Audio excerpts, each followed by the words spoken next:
ঘরে পিঁপড়া আসা কিসের আলামত? আমাদের অনেকের ঘরে পিঁপড়া আসে, আবার পিঁপড়া চলেও যায়, কিন্তু যখন পিঁপড়া আসে তখন আমরা একবার অসহ্য হয়ে যাই এবং অনেকভাবে পিঁপড়াকে আমরা দুনিয়া থেকে বিদায় করে দিই। অনেকে গরম পানি ঢেলে দিয়ে পিঁপড়াকে মেরে ফেলে, অনেকে বিভিন্ন মেডিসিন দিয়ে পিঁপড়াকে মেরে ফেলে। এই ঘরের ভিতরে পিঁপড়া আসা কিসের আলামত? পিঁপড়া যদিও ছোট্ট একটা প্রাণী, কিন্তু আল্লাহ তাআলা কিন্তু এই পিঁপড়ার ব্যাপারে একটা সূরা নাযিল করেছে, সূরাতুন নামল। নামল শব্দের অর্থ হচ্ছে পিপিলিকা। সুবহানাল্লাহ বিহামদি। আল্লাহ তাআলা পিপিলিকার নামে একটা সূরা নাযিল করে দিয়েছেন এবং সুলাইমান আলাইহিস সালাম যখন তিনি বাচ্চা ছিলেন তখন এই পিপিলিকার একটা ঘটনা আল্লাহ কোরআনে বলে দিয়েছেন। কোরআন খুলেন 19 নম্বর পারা 17 নম্বর পৃষ্ঠার 2-3 নম্বর লাইন, সূরাতুন নামলের 18-19 নম্বর আয়াত আল্লাহ বলছেন, হাত্তা ইদা আতাউ আলা ওয়াদিন নাম ক্বালাত নামলাতু ইয়া আইয়ুহান নামলু দুখুলু মাসাকিনাকুম লা ইয়াহতিমান্নাকুম সুলাইমান ওয়া জুনুদুহু ওয়া হুম লা ইয়াশউরুন। সুলাইমান আলাইহিস সালামকে আল্লাহ তাআলা একটা সিংহাসন দিয়েছিলেন। এই সিংহাসন দিয়ে সুলাইমান আলাইহিস সালাম সব জায়গায় যেতে পারতেন এবং সকল প্রাণীর কথা তিনি শুনতে পারতেন। সুবহানাল্লাহ। একজন বাচ্চা পৃথিবীতে এমন ছিল যিনি সারা পৃথিবীর সকল প্রাণীদের ভাষাও বুঝতেন এবং সারা পৃথিবী শাসন করেছেন। তিনি ছিলেন হযরত সুলাইমান আলাইহিস সালাম। এই সুলাইমান আলাইহিস সালাম তার এই দলবল নিয়ে সেখান থেকে যাচ্ছিলেন এক রাস্তা দিয়ে।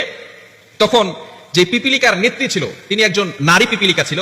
এই নারী পিপিলিকা তার সকল পিপিলিকা বাহিনীকে বলছিল, ক্বালাত নামলাতু ইয়া আইয়ুহান নামলু দুখুলু মাসাকিনাকুম লা ইয়াহতিমান্নাকুম সুলাইমান ওয়া জুনুদুহু ওয়া হুম লা ইয়াশউরুন। তোমরা তাড়াতাড়ি করে তোমাদের গৃহে চলে যাও, সুলাইমান আলাইহিস সালাম তার দলবল নিয়ে আসতেছে। সুলাইমান আলাইহিস সালাম তার দলবল নিয়ে আসতেছে।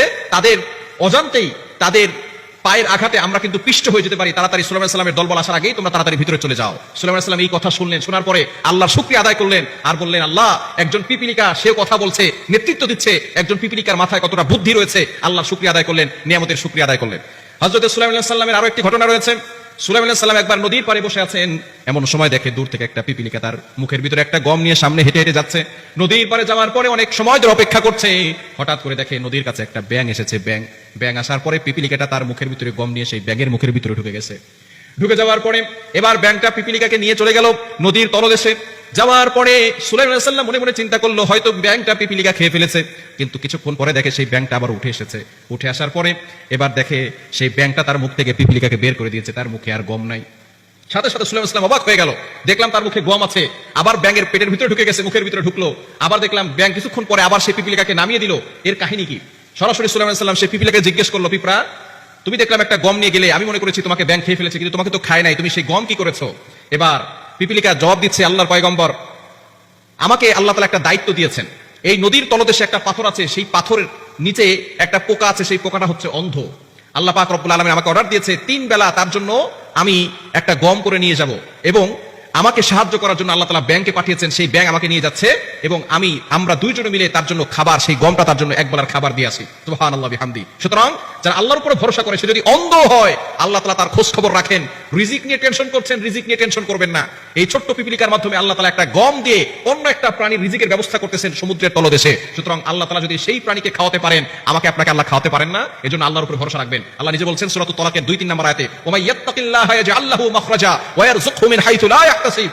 যারা আল্লাহর উপর ভয় রাখবে, আল্লাহর তাওয়াক্কুল এবং আল্লাহর ভয় অন্তরে ফিট করবে, তাদের জন্য আল্লাহ তাআলা রিজিকের ব্যবস্থা করে দিবেন। সুতরাং এই পিপিলিকা হচ্ছে যেই ঘরে যায় সেই ঘরে খাদ্য থাকে। এই জন্যই পিপিলিকা আসে, খাদ্য খাওয়ার পরে তারা চলে যায়। এই জন্য যেই ঘরে খাদ্য থাকে, পিপিলিকা আসা মানে হচ্ছে ওই ঘরের ভিতরে আল্লাহ পাক রব্বুল আলামিন বরকত দিবেন এবং আল্লাহ পাক রব্বুল আলামিন সেই ঘরকে ধনী বানাবেন, ঘরের মানুষকে ধনী বানাবেন। এই জন্য পিপিলিকা ওই ঘরের ভিতরে আসে। পিপিলিকা আসা এটা বরকতের লক্ষণ, এটা কিন্তু খারাপ লক্ষণ নয়। বরকত নিয়ে পিপিলিকা আসে। এই পিঁপড়াকে যদি আপনাকে ক্ষতি করে তাহলে আপনি মারতে পারবেন, যদি ক্ষতি না করে তাহলে পিপিলিকাকে আঘাত করবেন না। এটাও আল্লাহর প্রাণী। আল্লাহর কোন প্রাণীকে ক্ষতি যদি না করে তাহলে আপনি আক্রমণ করবেন না। কিছু কিছু প্রাণী আছে যারা ক্ষতি করার আশঙ্কা থাকে, নবী সাল্লাল্লাহু আলাইহি ওয়াসাল্লাম তাদের ব্যাপারে আঘাত করতে বলেছেন। এছাড়া অন্য কোন ছোট ছোট প্রাণী আছে, আপনি চাইলে তাদেরকে মারতে পারবেন না, কারণ তারাও কিন্তু আল্লাহর প্রশংসা করে, আল্লাহর জিকির করে। এজন্য এই বিষয়ে সাবধান থাকবেন। পিপিলিকা আসা মানে হচ্ছে আপনার ঘরের ভিতরে বরকত আসা, আপনার ঘর আলোকিত হবে, আপনার ঘরে আল্লাহ তাআলা সম্পদ দান করবেন, আপনাকে আল্লাহ ধনী বানাবেন। এজন্য পিপিলিকা আসলে আপনি হতভম্ব হয়ে যাবেন না, আপনি আল্লাহর শুকরিয়া আদায় করবেন, আল্লাহর কাছে বেশি বেশি করে দোয়া করবেন।